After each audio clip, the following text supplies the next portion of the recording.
So we're going to proceed in the order in which the presentations were given. So Brian, Joseph, maybe ask your questions. Greg, if you could repeat the question so that the mic picks it up, that'd be great. Sure, okay. Greg, would the world be a happier place if more people emulated the qualities and life of Jesus? Okay, so the question is, would the world be a happier place if more people emulated the life and the qualities of Jesus? I think as a Christian I'd want to say yes, but I don't think necessarily that Jesus saw himself primarily as an example. So Jesus definitely saw himself as an example, so he's happy to say, this is how you live, this is what right and wrong looks like and so on. But I think he saw himself primarily as a saviour. And that salvation doesn't come so much by imitation as sacrifice. So from a point of view of being a Christian, doing what Jesus does, he would say, that's great, but that's not why I actually came. I came to die in your place because you haven't done what I do, because we rebel against God. And so on the one hand I want to say, yeah, it's great. Follow Jesus' example. I think you see a supreme act of love, but I don't think that's primarily what he was on about. He was on about saving us by his dying on the cross. Yeah. So it's a yes and no answer. If a person follows Jesus' example and everything else adamantly, are all the other things they strive for to achieve happiness largely redundant? Okay, so if someone follows Jesus' example in terms of reaching happiness, are all those other things largely redundant?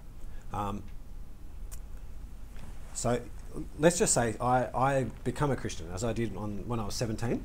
I accept Jesus' death on my behalf, and I say, from now on, I'm going to live to please you. Those other things, like sex and iPhones and bonsai, and my other hobby is collecting watches. I'm just getting more pathetic as I get older. Those things don't become redundant. They actually become gifts of a good God. And so rather than me leaning on them to get happiness, I can enjoy them and say, well, wow, Jesus gave me this. And that then means that my enjoyment of it is actually a relational enjoyment. I don't just enjoy it, I become grateful for it. And so I think Christians are hedonists. Christians are people who love all the good things of life. Last night I sat down and I watched a recorded Grand Designs from Sunday night, if anyone watches it. And I thought, man, that's an awesome house. And I was drinking wine and sitting there with my wife, and I thought, rather than rejecting those things as pointless, I actually had an extra reason for enjoying them, because Jesus gave them to me, and I don't have to lean on them and rely on them. I get to enjoy them as a gift of my Saviour. That's how I answer that. I'll sit down.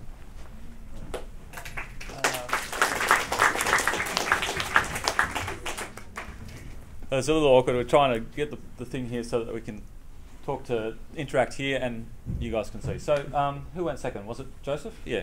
Come up, Joseph. And again, field the questions. Maybe if you could repeat them for the mic, that would be great.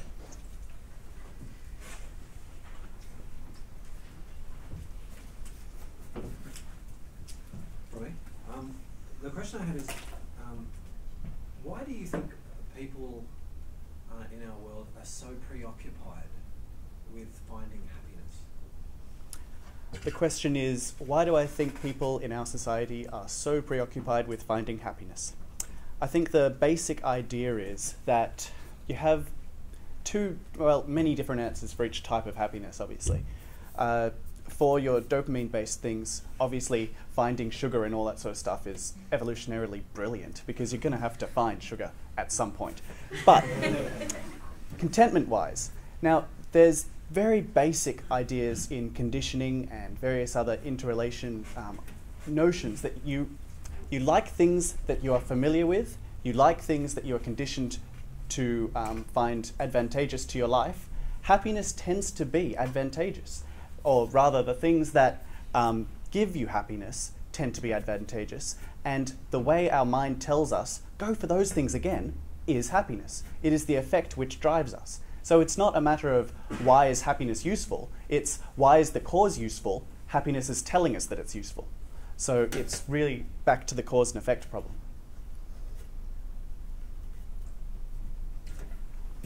Maybe I've read the wrong books on philosophy, but most of the philosophers that I've read seem very unhappy. Why do you think that is? Well, that comes back to the good life thing. A lot of people don't think. Sorry, can you repeat? Oh, right. Could you repeat the question? Sorry, I need the wording. Many of the books I've read on philosophy make me think that a lot of those philosophers are deeply unhappy. So why do you think that is? Okay, so why are the philosophers who notionally know the most about it unhappy? Basically, I'd say that a lot of philosophers prioritize, well, even Aristotle prioritized rationality and rational thinking over basic happiness. The idea was that at the end of your life, you would contribute more to the world by thinking about things, by progressing what wasn't then called science, but progressing science, progressing thought, progressing our knowledge of each other, by progressing everything you can. But if you just live a life for happiness, you may as well just skydive every day and have a great time, but be remembered for bugger all when you're dead. To summarize frankly. Yeah, cool.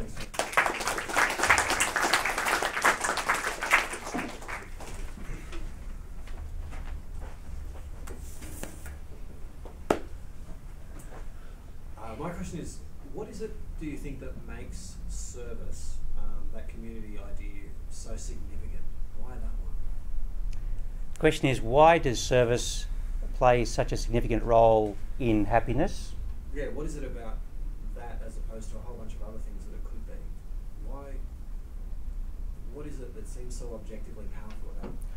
What's so objectively powerful about service? Well, I've tried to answer that question myself, because not only am I sort of a volunteer in the community, but also I try to recruit volunteers for the organisation that I volunteer for. So I get sort of a double hit, myself and all the other people. And really to motivate people who are sort of vaguely interested in volunteering, you really have to kind of sell, if I can use that word, an idea that is greater than that person. It's bigger than anybody. If you can sell the idea that you can make an impact, you can contribute, and especially help people who need help in whatever ways they are, through education, through spiritual care, humanitarian care, helping the disadvantaged, all those examples, you're actually helping others and kind of going beyond your comfort zone.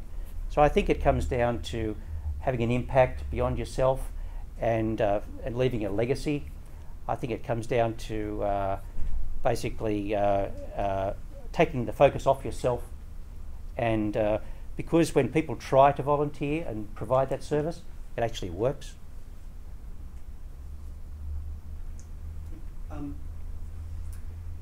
Do you believe that altruism can be very effective in achieving happiness, or that there is a certain level of happiness you can only achieve with altruism?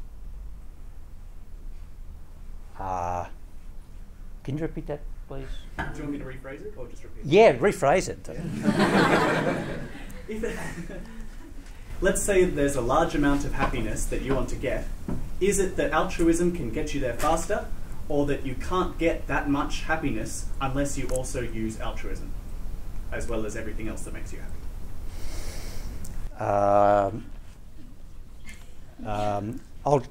Do I have to repeat that? Okay, let me talk a little bit about altruism and whether it's the be-all and end-all. I did actually say in my piece that sort of doing a transaction with happiness, like what do I have to do to get happiness, is kind of flawed. Like if you're only going to be doing it in order to get happiness, it's kind of it's not actually purely altruistic, right? It's sort of changing the motivation behind why you want to help somebody or be altruistic, that actually it's for me.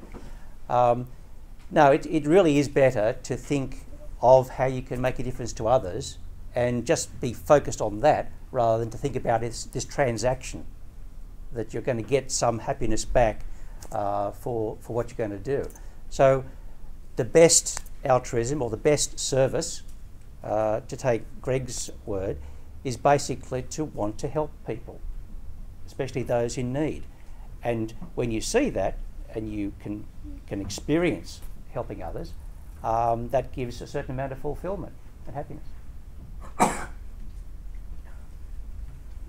Thank you. Thank you.